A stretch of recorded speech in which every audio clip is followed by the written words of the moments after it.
What's up, guys? Welcome to my first little Monday morning show. We're going to see how this works out, but how are you guys doing? Let me say hi to everybody in the chat. Feels so weird not having headphones on. I feel like I should put some on just cuz. But yeah, coffee. I got my coffee. We're good. I actually didn't finish a full cup yet, so I need this. Okay. What's up, Boss Hog? Oh, wrong thing. I like freaking StreamYards. What's up, Boss Hog? Nearsighted Cyclops, Real Steven TV, Tara. Yes, I hope everyone has their coffee. Raging Cajun, how you doing? I hope you had a good birthday weekend. Burger King Crown Guy, what's what's up? Hi, Wiley. Good morning, Trey. Is there technical difficulties? What's up, America? Did something happen? No, that was just like my starting soon screen. I didn't make one yet. So, what's up, Taylor Swift greater than Disney, Star Wars, and MCU? Full cup, that's a half. This? I guess this is a pretty big cup, huh? What's up, Thomas? Wicked Steel. How are you guys doing? I'm on cup 3, get on my level scrub. Okay, so I had this idea after hanging out with X-Ray and we had our coffee.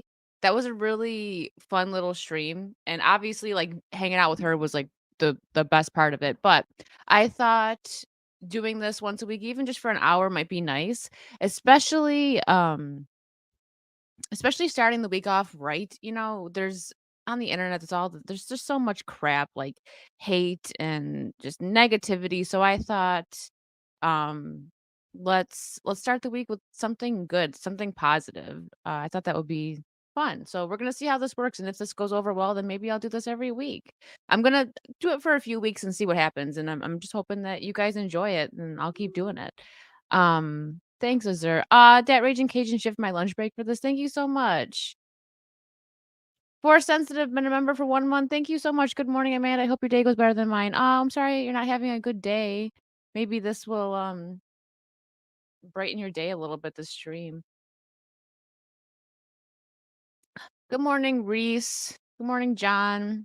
I like this idea, honestly. Thanks, Americus. I'll be drinking tea. Hey, whatever caffeinates you, experiment 626. I like a good tea sometimes too. I don't usually have that in the morning. I guess it depends. I just drink my black coffee. That's it. As this brew would say, based. Black coffee, black tea.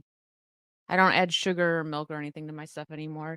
Sometimes when I'm out, I will, but okay, this isn't a coffee stream. So today there's something that I actually really want to talk about, and it's not new news, and I'm curious to know who in the chat has actually heard of this guy that I'm going to talk about. So a friend of mine when I was in Buffalo brought this man to my attention. We were talking funny that you say that, Trey. Anyways, we were just talking about how when you're trying to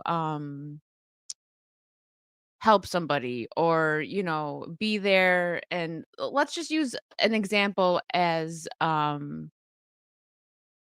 if you do an intervention with somebody, right? Whether it be like alcohol, drugs, or just anything, an intervention with somebody, you don't go in there with hate, right? Like you try to be loving and you do it with compassion.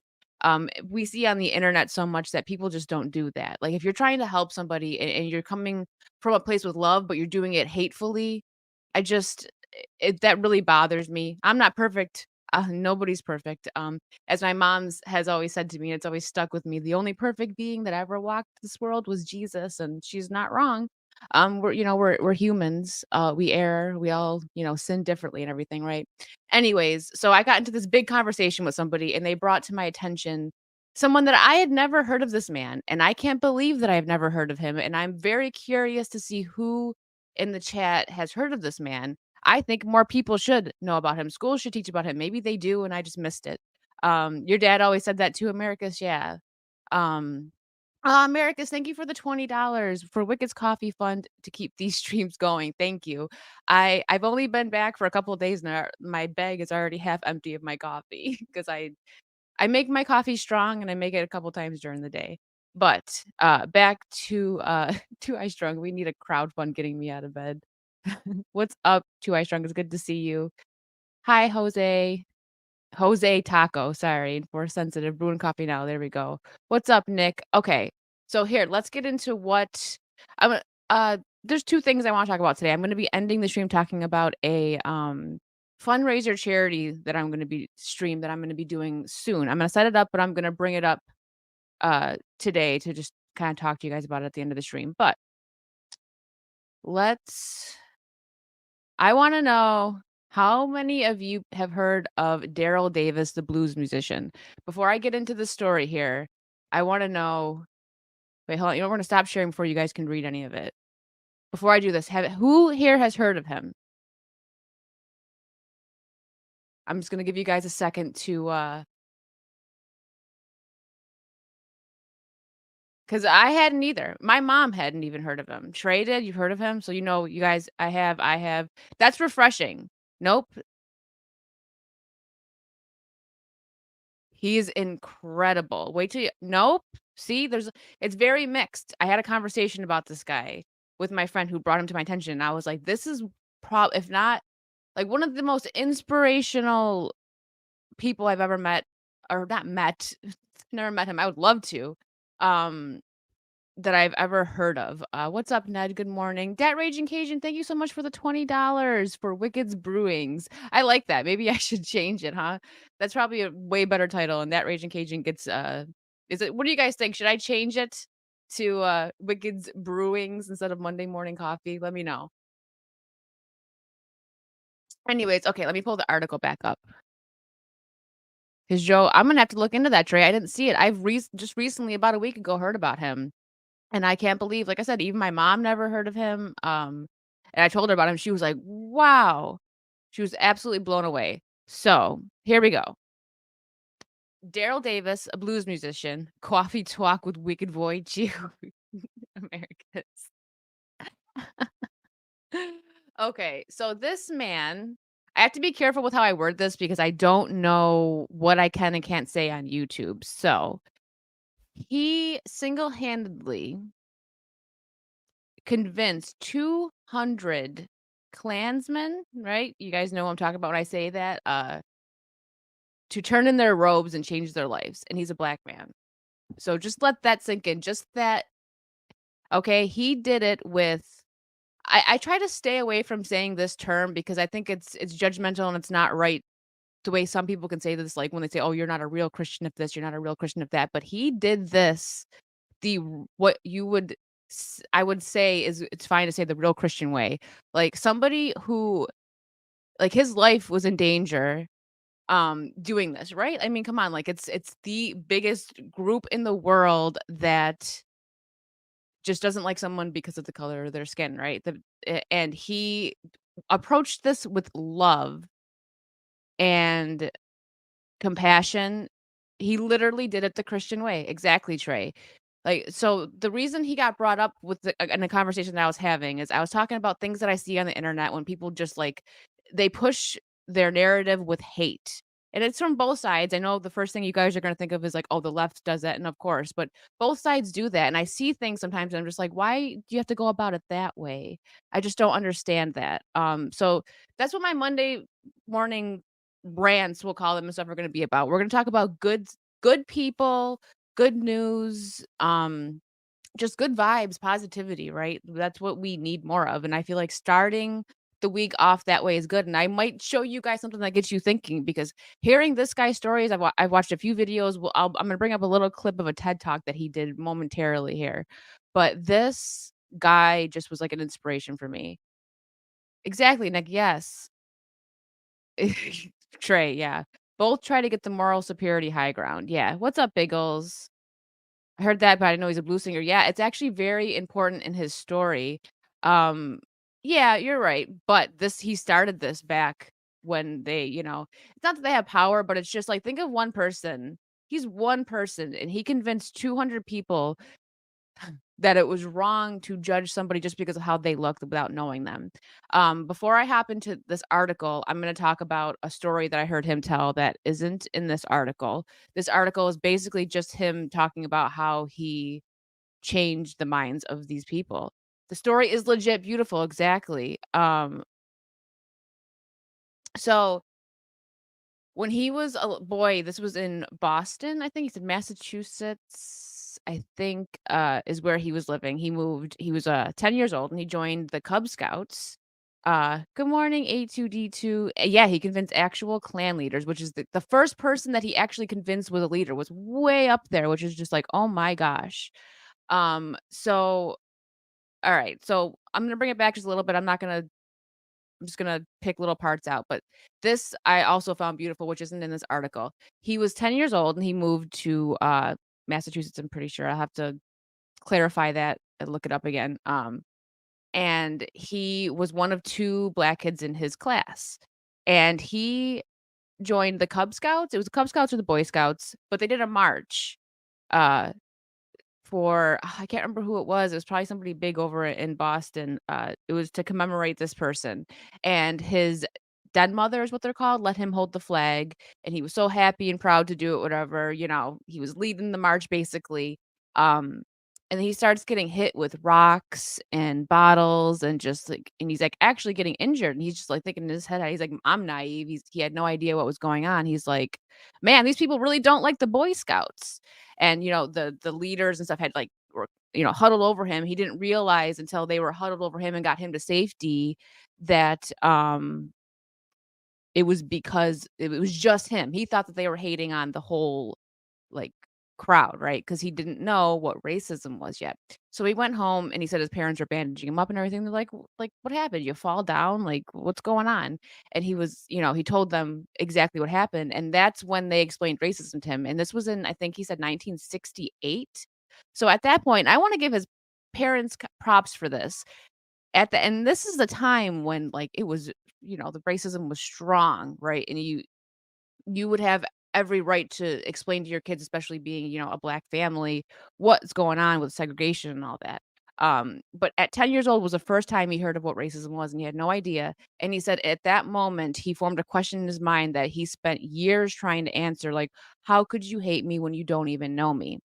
And that's when he started, he became a big blues musician. Yeah, that's actual. And that's what I'm saying, I'm giving his parents props for not shoving it into his head, like, um, about it. You know what I mean? He didn't live a life, like, afraid. He had no idea what it was.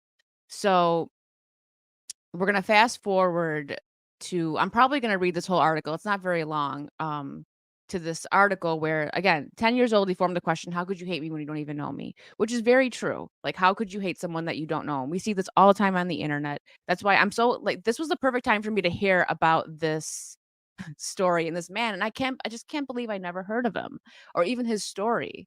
So Daryl Davis is a blues musician, but he also was what some might call an interesting hobby.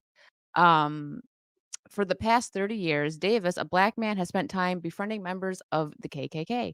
He says once the friendships blossom, the Klansmen realize that their hate might be misguided. Since Davis started talking with these members, he says 200 Klansmen have given up their robes.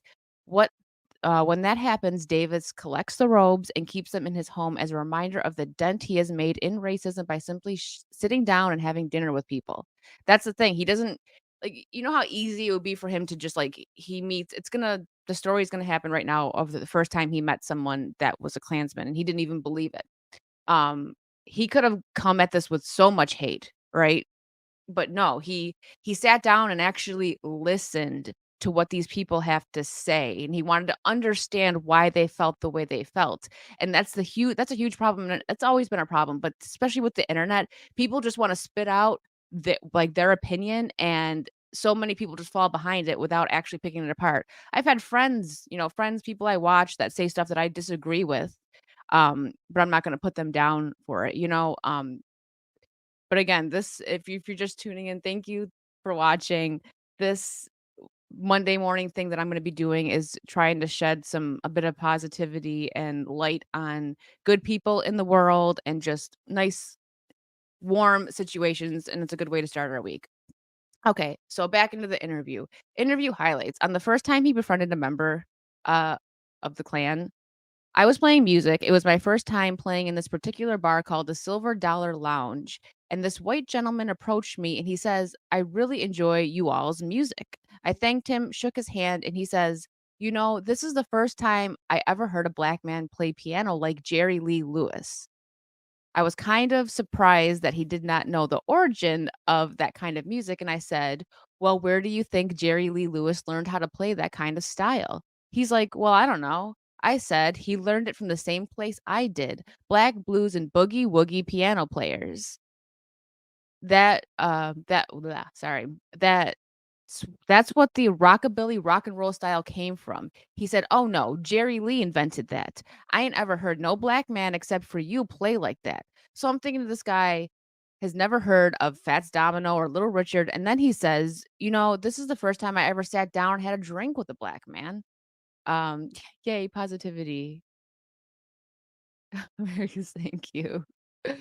Uh, and that is funny because even like Elvis, right? So many big rock and roll people of the time back in the 60s and 70s, they got their style from blues musicians. Um, Going off a little here, watching the Elvis movie, not the Priscilla one that just came out, but the one that came out before that, that was more about his life. They showed just how close he was with that community, and 100%, he got his style from gospel and blues. So, yeah. Yeah, exactly. Yep. So where are we? He said, "Well, now I'm getting curious. I'm trying to figure out now how is it that in my 25 years on the face of this earth, so he's only 25 at this point. Let's see, 25 years on my face of this earth, that I have sat down literally with thousands of white people, had a beverage, a meal, a conversation, or anybody else, and this guy is 15 to 20 years older than me, and he's never sat down with a black guy before and had a drink." I said, "How is that? Why?" At first, he didn't answer me, and he had a friend sitting next to him, and he elbowed him and said, "Tell him, tell him, tell him." And he finally said, "I'm a member of the Klan." Coffee break. On his reaction on hearing he was talking to a member of the Klan, I just burst out laughing because I really did not believe him. I thought he was pulling my leg. As I was laughing, he pulled out his wallet, flipped through his credit cards and pictures, and produced his Klan card and handed it to me. Immediately, I stopped laughing. I recognized the logo on there, the Klan symbol, and I realized this was for real. This guy wasn't joking, and now I'm wondering, why am I sitting with a Klansman? Music is a great icebreaker. Yep, universal language, I agree with that. That's what I'm saying. Him being a blues musician is what started this whole thing, and most people, I guess, didn't even know that, but a lot of people didn't even know who this guy was. Um Huh? That picture, boss hog. All right. So, but he was very friendly. It was the music that brought us together. He wanted me to call him and let him know anytime I was to return to this bar with this band. The fact that a Klansman and a black person could sit down at the same table and enjoy the same music, that was a seed planted. So, what do you do when you plant a seed? You nourish it. That was the impetus, for sorry, impetus wait, sorry, where am I? Impetus for I probably said that word wrong, sorry, for me to write a book. I decided to go around the country and sit down with clan leaders and clan members to find out, "How can you hate me when you don't even know me?" Yeah, see, he formed that question in his mind at 10 years old, and he's spent his life trying to get that answer. So this is what he says, "The best thing you do is to study up on the subject as much as you can. I went in armed, not with a weapon, but with knowledge. I knew as much about the Klan, if not more than many of the Klan people that I interviewed. When they see that you know about their organization, their belief system, they respect you. Whether they like you or not, they respect the fact that you've done your homework. Just like any good salesman, you want a return visit and they recognize that I'd done my homework, which allowed me to come back again." Thanks, Americas. I never heard that word before, to be honest. I'm like, "Huh, I think that's right." Uh, that began to chip away at their ideology because when two enemies are talking, they're not fighting. It's when the talking ceases that the ground becomes fertile for violence. If you spend 5 minutes with your worst enemy, it doesn't have to be about race, it could be about anything. You will find that you both have something in common. As you build upon those commonalities, you're forming a relationship. And as you build about that relationship, you're forming a friendship. That's what would happen. I didn't convert anybody. They saw the light and converted themselves. I'd still be a little nervous going back. That's what I'm saying. This man, and this is 200. That is an insane number. Even if he just got one of the clans people, like a clansman, to turn in their robe and change their life, that's still a beautiful thing. But just the fact that he got 200, it's just the story absolutely is just beautiful. Um, so on what the clansman thought when he asked them why they hated him. Initially, they feel that if you're not white, you are inferior. They believe that black people have smaller brains, which were incapable of higher achievement. I'll give you an example of one. This guy was an exiled cyclops sitting in my car in my passenger seat. He made the statement, which I've heard before. Well, we all know that he made the statement, which I heard before. Well, we all know that all black people have with them a gene that makes them violent. I turned to him and I'm driving and I said, wait a minute. I'm as black as anybody you've ever seen. I have never done a carjacking or a drive-by. How do you explain that? He didn't even pause to think about it. He said, "Your gene is latent. It hasn't come out yet."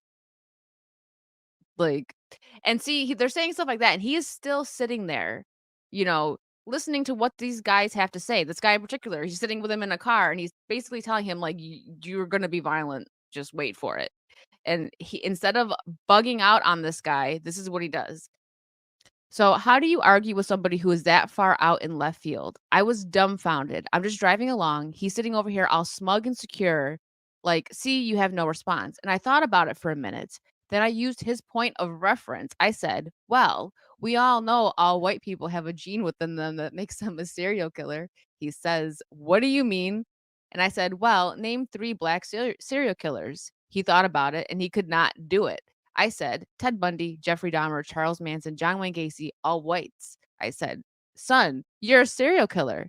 He says, Daryl, I've never killed anybody. I said, your gene is latent. It hasn't come out yet. He goes, well, that's stupid. I said, well, duh. Yes, but you know what? You're right. What I said was very stupid, but no more stupid than what you said to me.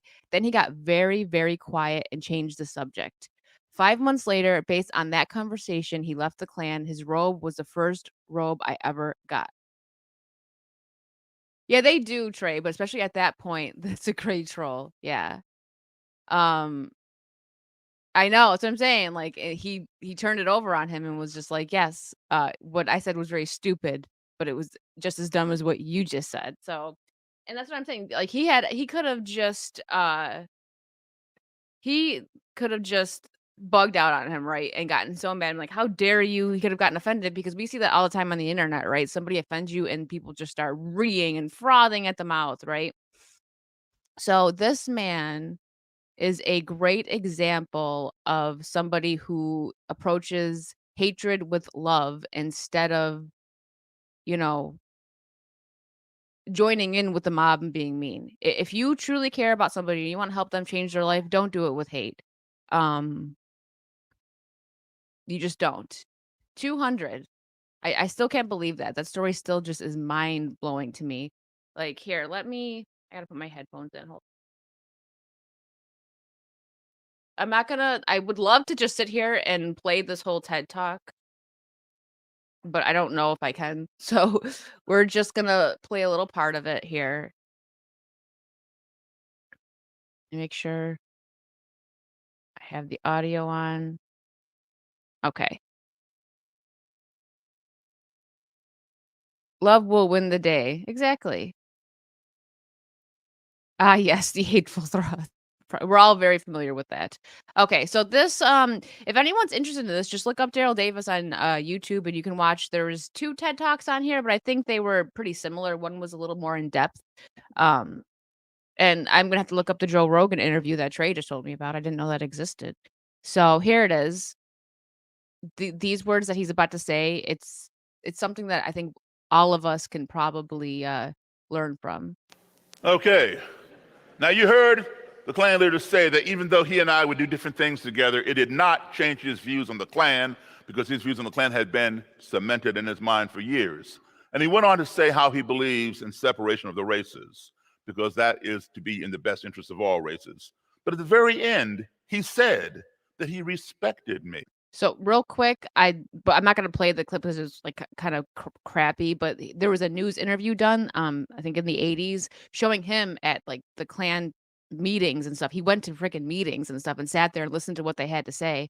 Um, and then this is what he's taken back from it. I'm his enemy. I'm a black guy. He's in the Klan. He said, we may not agree on everything, but at least he will sit down and listen to me and respect me, and I will sit down and listen to him and respect him. Very important. If you have an adversary, give that person a platform. Allow them to air their views. If you agree with them, fine. If you don't, that's fine too. You challenge them politely and intelligently, not rudely or violently. When you Exactly. Not rudely or violently. That's something that we can all learn from. Like I said, I'm not perfect, but when I see people on the internet trying to get their point across and like they start it with love and then end it with hate and like rudeness, I'm like, what? Your message just got canceled. Like everything that you're trying to push is just done. you do things like that, there's an excellent chance they will reciprocate and give you a platform to express your views. You make sure you do them intelligently and influentially, because you each have to think at the end of the day who was right. And if you can just create that little spark, that spark can become a flame and grow. So over the years, he and I would continue these conversations and sitting down, respecting each other to listen to each other. I did not respect what he had to say, understand. I respected his right to say it. Boom. That's a big thing. And some people, that's when certain things, certain words almost have no meaning these days. Not that they don't have meaning, but I'm not going to spew them out right here on YouTube because you can't say them, but you know, the people like, oh, you disagree with me. So you're this, you're that, you're this, you're this phobe. And, and that's how a debate should be. Exactly, Americus. People listen, they listen to respond, not to actually hear. And it's always, obviously, it's always been like that, but it's just so terrible right now with the internet and like with celebrities and creators. Like you find your favorite one and you just listen to what they say and not you, I'm just saying people in general. You listen to what they have to say and you're just like, okay, I like you, so I'm just going to agree with you, but you don't take a step back to how they're putting it out, you know. Thanks A2. You can thank my friend in Buffalo that showed me this wonderful man, and Coffee with X-Ray Girl. Both of those mixed together, I was like, "You know what? This is what we're doing." We need more positivity. Like, let's just finish a little bit of what this guy had to say. Like, I want his book so bad. I want his book, but it's like hundreds of dollars. You can't find it. It's not on Audible. I was ready to just absorb this book. I want it. Maybe one day, but again, it's like hundreds of dollars. But if anyone's interested in trying to find his book, if you got the means to purchase it, do it. It's hard to come by though. It's Daryl Davis. But here we go. Let's finish what he's saying here. And over the years, that cement began to crack and then began to crumble. And then a few years back, Roger Kelly quit the Ku Klux Klan. And when he did, he gave me his robe and hood. This is the robe of the Klan leader. The Yeah, same one you the leader. How crazy is that? Not only, uh, oh, that's not a bad idea. I can see maybe they will have it. I would like to own it though, but if I could just get my hands on it to read it, that would be wonderful. So yeah, not only did he get 200 Klansmen to turn in their robes, there's probably more than one leader, but this was the first robe he got, I'm pretty sure. saw him wearing in that video, right here. You know, it bothers me a great deal that we call ourselves the greatest nation on the face of this earth. Perhaps we are, technologically. We invented the means to put Neil Armstrong on the moon. And while he was up there walking around talking about one small step for man and one giant leap for mankind, we could communicate with him.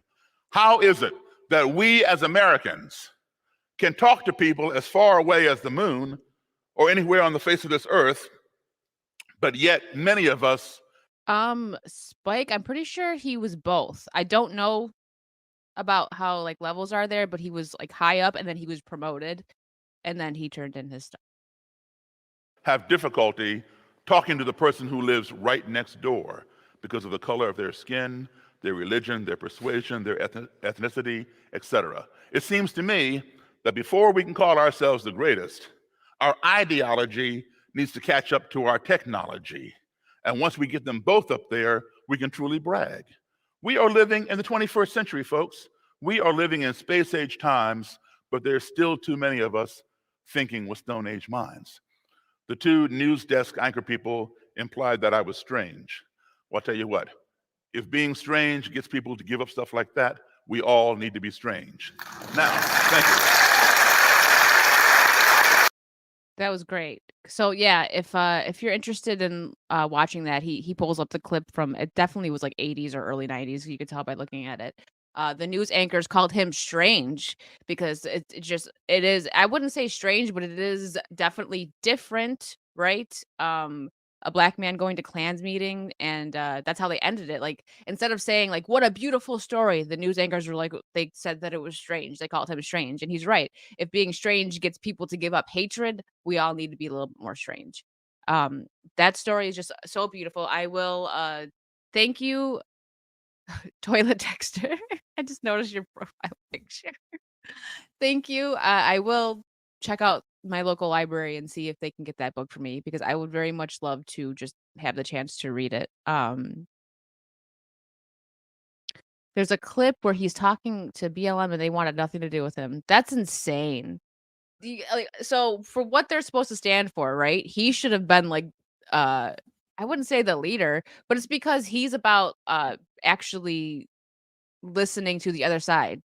That's why they wanted nothing to do with him. It's crazy that he had a more respectful debate with, yeah, Trey, isn't it? It's that's what I'm saying. We're all like we're going backwards here, and this all stemmed from me just seeing what people were pushing online, like trying to come from a place of love, but it actually was a place from hate is what I would look at it, and I'm just like, "That's not how you do it." If you wanna help people and you genuinely care for somebody and, like, they're having a problem or they're living a life that you don't agree with, you come at it with love.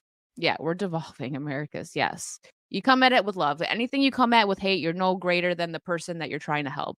If somebody That's why I don't, interact with trolls online.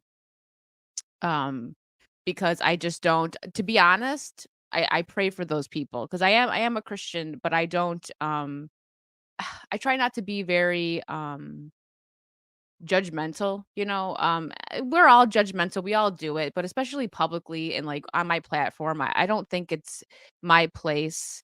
There's a higher judge and we're all gonna answer to him one day, right?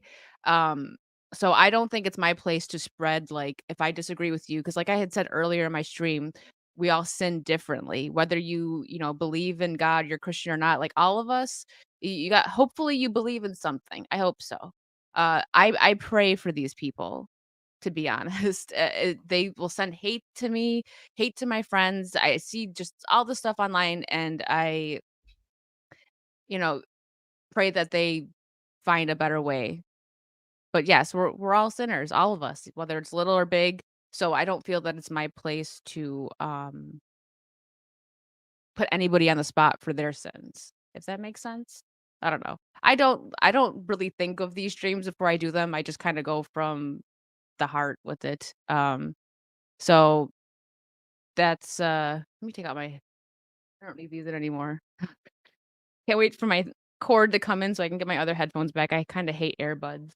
But what is that, Ian? Oh, what the heck is that? Is that a hand with eyes crying?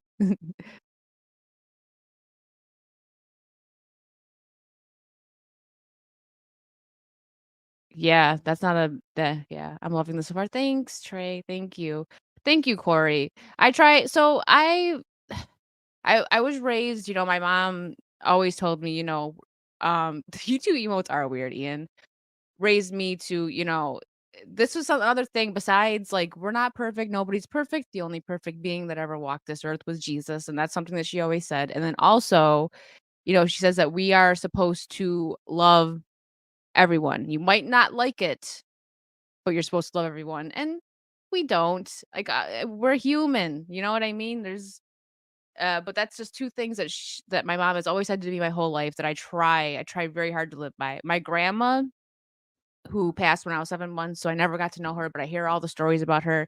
She, to me, is like the perfect example of how a person should be. Turn the other cheek, come at everything with love. I'm not gonna get into deep stories about my family, but, I've had family with, things that aren't very, that live lifestyles that aren't, we'll say exactly Christian, right? And my grandma, instead of, being mean and judgment and hateful, she would just like hug them like it's gonna be all right.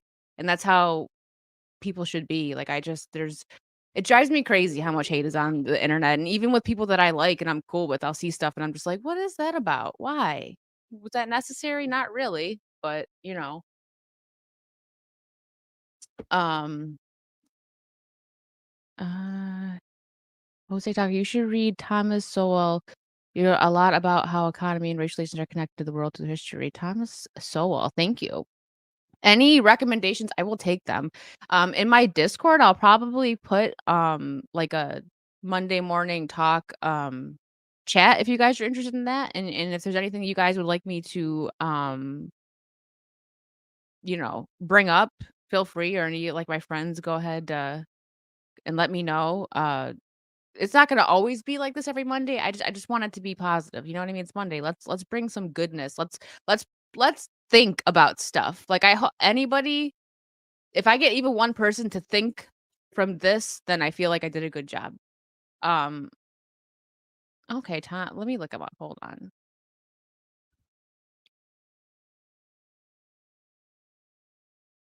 Don't mind me, sorry. Dead air. He's an American economist, social theorist, political philosopher, and author. Okay. All right. Well, I have that up and I will look. Does he have books? We'll love some books. Oops. Where?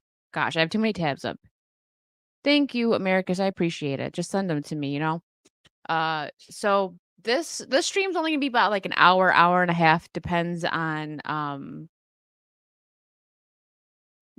much we have to talk about. This is more so just like a topic that I'm gonna be, you know, passionate about that we're gonna talk about. So there we go. Stinky face. Most trolls when they're not on Twitter, they're getting their heads up. Yeah. So that's another thing why a lot of people just like bullies, you think of a schoolyard bully, right? They're mean as heck and they pick on like someone smaller than them because it makes them feel good. And then they go home. It's always this classic thing, right? Like you see it in movies all the time. This big bully is so mean to the little nerdy boy, and then he goes home and his dad is like beating on him and stuff. You know what I mean? So that's another reason why I pray for some of these trolls. Well, most of them, I'll say, like 'cause you see they're just so full of hate, and I couldn't imagine living your life that way. I'm not perfect. I get upset, angry, emotional.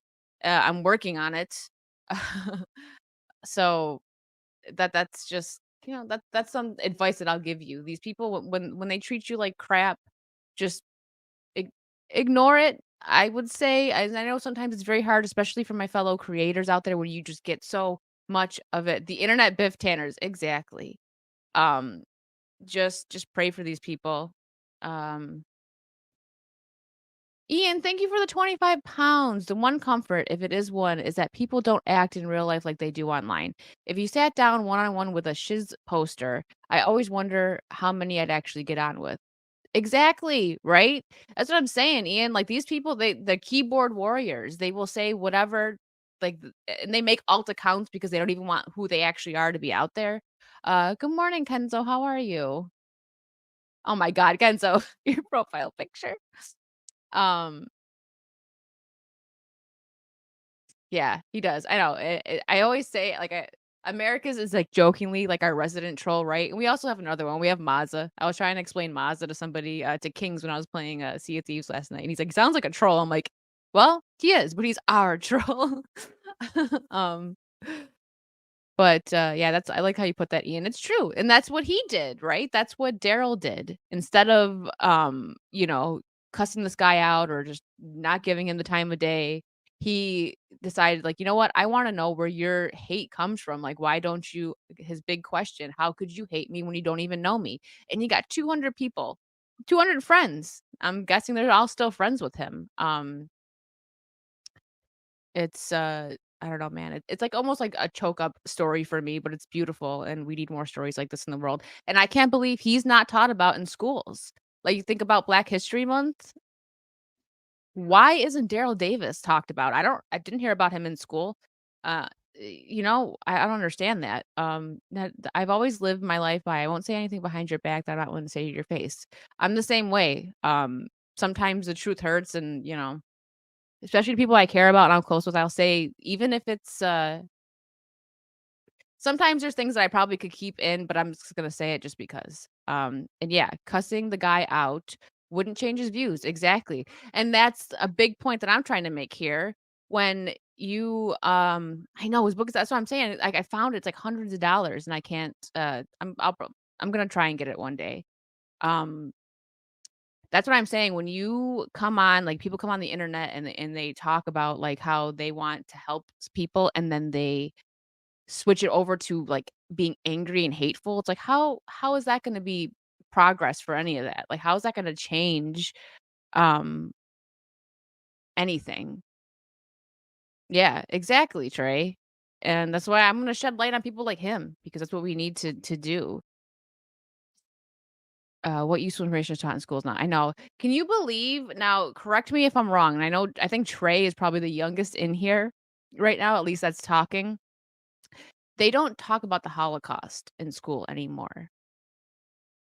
From what I'm hearing, and that is absolutely insane to me. I remember being just so like, "Oh my god," hearing about it in school. Like, I went to my school I went to a suburban school, so I was blessed in that.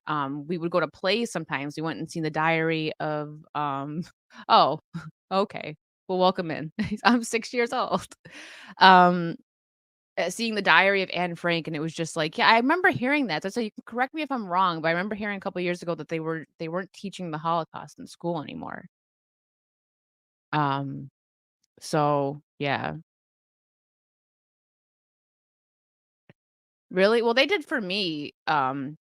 I remember hearing about it. Uh, I'll bet Trey has another tab open when he's swearing at rat. Yeah, I'm pretty sure I could be wrong, but I did learn about it. I know they're saying it's too triggering, but it's like history need this stuff is important. And I remember just feeling so like emotional and I actually it was sad. I mean, obviously that's a sad part of our history. You can't nowadays they're trying to remove history and you can't do that. You can't rewrite it. You can't change it. It happened and we need to learn about it. Really, Americas? Wow. Yeah, right, A2, exactly, and, like I said, I was fortunate enough to go to a decent suburb school that had a nice budget, and we got to go do things like go watch the Diary of Anne Frank play, and it's just I was kind of, like, considered a dork nerd to some of my friends because I loved history and social studies, and, like, going on field trips to plays, a lot of my friends would be like, "Oh, God," and I'm like, "No." Like, some of them would even skip, like, "Oh, this is a day where I could just stay home," and I'm like, "No, I can't wait." I'm so excited to, like, and eager to learn about this stuff. Um,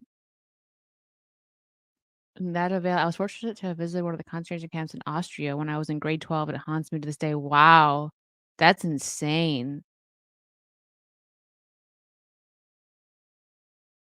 Yeah, Wiley, there's a lot going on right now, man. Like, you're not AP history was one of my favorite classes. Yeah, I it was called global for me in high school. It was it was it history? Going way back in elementary school, was it history or social studies? I can't remember. But in middle school, it was social studies, and then in high school, it was global. Uh,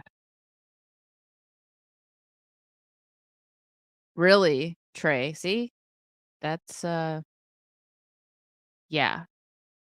It's insane. So we are going to be wrapping this up in a minute here. This was a great first. I got a little more to talk about, so don't leave yet. There's something that I want to.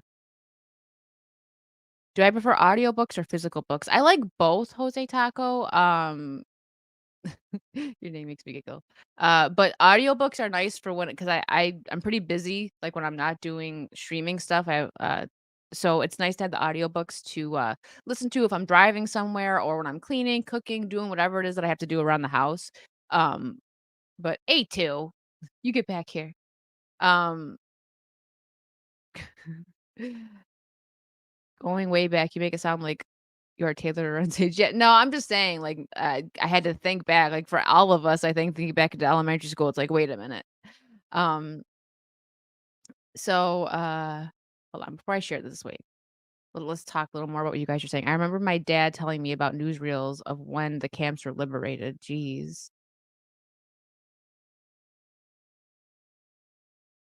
Seriously? Wiley Day? It was brand new?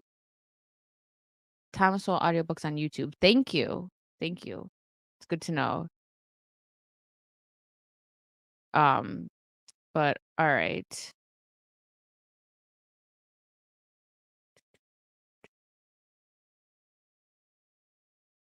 Bring this up because I have, um, never used? That's so weird, Wiley. What the heck? I've never heard about that.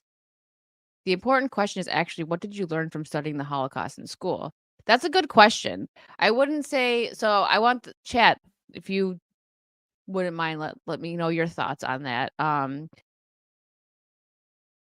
So I don't know what the takeaway is that, history is dark, right? Not everything is perfect, in school they can't just show you the highlights, right? The good parts of history. I think it's important that we know of the mistakes that were made so that history doesn't repeat itself, right? So as far as learning, I just learned that I guess you learned that there is a lot of hate in this world. Um, because I was like very young. We learned about Holocaust in elementary school. I think in fourth or fifth grade is probably, maybe even third grade. I can't remember. Um, uh, exactly. As there put it perfectly. You learn about the true nature of evil and that it is all too real. Yeah. Yeah. Learning from history is sadly a very relevant sentiment right now. I learned how bad things can get if you blame your neighbors because that's how it started. Oh, yeah, didn't some I think we know, I'll know a celebrity very well that said that and got hate for it. Um, yeah. So, sorry, I'm looking to see if I missed anything. So, I wanna end the stream talking about, I'm not sure exactly the days that I'm gonna do this yet, but I have been really wanting to do a, like, fundraiser charity stream for something that's very near and dear to me. Um So, this is actually a very close family friend, like, very close, basically grew up with them, not basically, I mean, my mom worked for this little girl who I'm about to talk about, her grandpa, throughout, like, her whole 20s, while I was actually worked with her name is Sophia, her mother, while she was pregnant with her.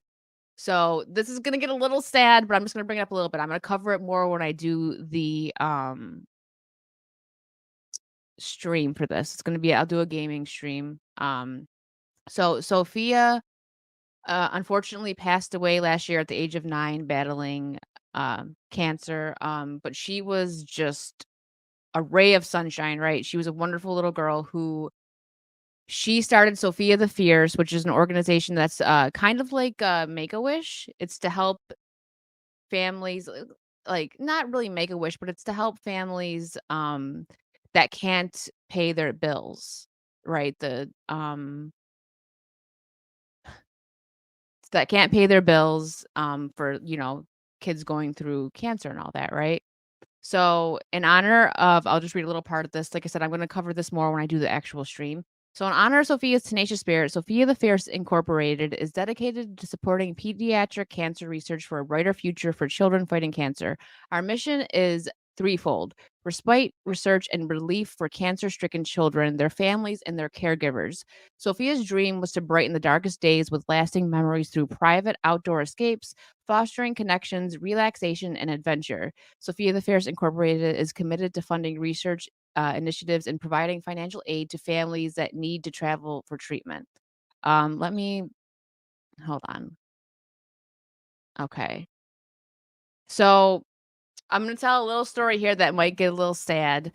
I can't remember the Bills player's name. My mom's at work, or else I would text her and ask. But she became very good friends with the Bills player. She's from Buffalo, where I'm from.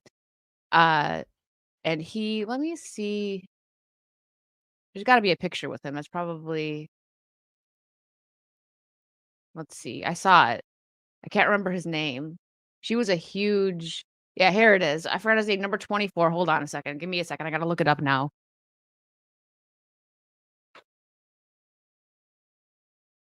I'll tell you guys a cute it's like sad, but it's a very cute, beautiful little story. Kiar Elm. I'm probably saying it wrong. Okay. That's him. So during, like, some meet and greet for, kids with child cancer, Bills players were there, and these 2 just connected like best friends. Like, literally, he had a picture of them, I think this picture in his locker, and to this day, he still has it, and she passed away, so they became best friends, right? He had shoes made for them with, like, a silhouette of their picture, and, sorry, this is gonna get me all choked up, but it's a nice story. Anyways, her, favorite color was yellow. She loved sunflowers, which is why you see all this yellow and sunflowers and stuff. And not the last game. This was the game against the Dolphins, which was a year to the date. And just all these coincidences are going to get kind of weird. It was January 15th, which was a year to the date that Sophia was at a game with him. And so, and I think it was against the Dolphins last year. I should have had my mom send me this story so I can say it properly. But, anyways, um, the game was pushed back. It was supposed to be January 14th, but there was a huge storm in Buffalo, so it got pushed to the 15th, which was a year to the date. Who's cutting onions, right? He caught an interception against Miami, and if you would look back, you'll see what I mean. Like, he looked up to the sky, and it was for Sophia that he and you don't know in this moment. He got the game ball for that game, and he gave it to her parents. And who I know, I'm on my Facebook, my mom showed me the pictures, and I was like, "Ah," and they put the game in the shoe that he had made for her, like, that he had those shoes specially made for her, and, like yeah, he did, and they're sweet, her favorite food was pierogies, and in the sweets, they were serving pierogies, and it was I think it was in honor of her, but, yeah, so there was just a lot, and they said that, like, the sunset was, like, particularly more yellow and orange that day, and there was just, like, all these things, like, where, like, Sophia was looking she was there, right? And it was very, very intense, moment, but yes, this man still has their picture, like, that was his little best friend, and it's so beautiful. Um, so yeah, I'm gonna be doing like, fundraiser charity stream for this. I have to set it up because they don't actually have it to where, I think they just have, like, a PayPal thing. I may even reach out I could reach out to her mother, and see, but, I will let you guys know like, I'll give a nice little, warning, right? Like, at least a week before.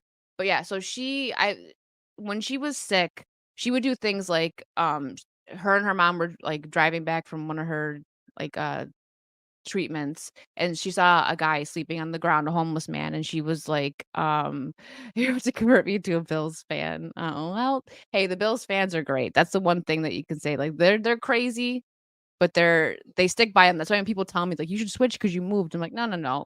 I'm a Bills fan forever." Um, so she saw a man sleeping under a bridge, and she wanted to do something. She was like, "Mom, what can we do to help this man?" And at this time, she was maybe 7 or 8 because she went through 2 years of just the story I'll get more into her story, but she was in remission, she was okay, and then it came back and, she passed last year. But she saw, a homeless man. She's like, "What can we do to help him?" And, her mom didn't wanna just give him money because you know what happens sometimes when you just give some homeless people money, they drink it or whatever, right?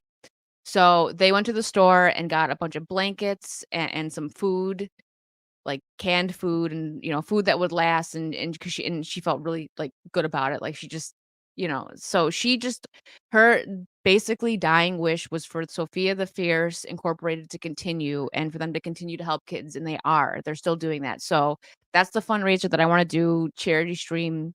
I'll give you guys a nice big notice before I do it, but, I'll probably just play, like, some Sea of Thieves. I'm not gonna play, like, Dead by Daylight or anything like that, and yeah, we'll go for a few hours and try to help raise some money and help them out. Um, that's yeah. That's a lovely idea. Thank you. So thank you guys. I'll be doing it soon. And we'll just have a good time. And oh wait, you know what? I before I go, I missed the super chat. I'm so sorry. Hold on. That's Pooch said, key points. History is written by victors. Death camps found only by Soviets who never let us inspect, and questioning the official story in Europe is a criminal act. Make of that what you will. That's wow, yeah. It's true. History is written by the victors. That's very true. He said skip it. I know I should have done that before we did this, but thank you for the $10. Beautiful story. Yeah. I'll get more into it. I'll talk about the story again. I'll have my mom give me like the actual story about like the whole like when he got the game winning ball and gave it to her parents, and I'll see maybe I can find the picture. I don't know if I should share it. It's I mean they have it on Facebook and stuff, but I don't know if I should share it because it's kind of personal, but the story's okay. I would just love to help them out, you know, any way I can. So that's it, guys. What did you think? Uh, what did you guys think of my first? I think I should really rename it to Wicked's Brewings. That Cajun. Thank you. That Raging Cajun. That's a good idea. What's up, Benji? Uh, but yeah, I've done one charity stream once, and it was with a friend that I had made over in the UK. Um, and it was for helping like I think what it was I think it was to help women get home safely, like after leaving, like because of a lot of attacks happen over there and everything. But this is something that I would really not Disparu, no. Disparu is my friend over in the UK. I hope you guys like it. Coffee talk is growing on me. Um, but thank you guys so much. I will try to make these go to an hour and a half, but I think an hour is probably good for now. Keep going is definitely a keeper. Keep it going. Keep it going. Thank you guys. What's up, Mark? Sorry, everyone hopping in now when we're about to end. Um, yeah, the DVD streamer, that one. Yep. Great format. All right, guys. Thank you. I really appreciate that you guys like this. I'll make like a better opening and like outro because this was just an idea I had and I literally yeah, I was just like, let's do it. So I'll make better stuff. And I think Wicked's Brewings. You guys are gonna have to let me know what you think of that.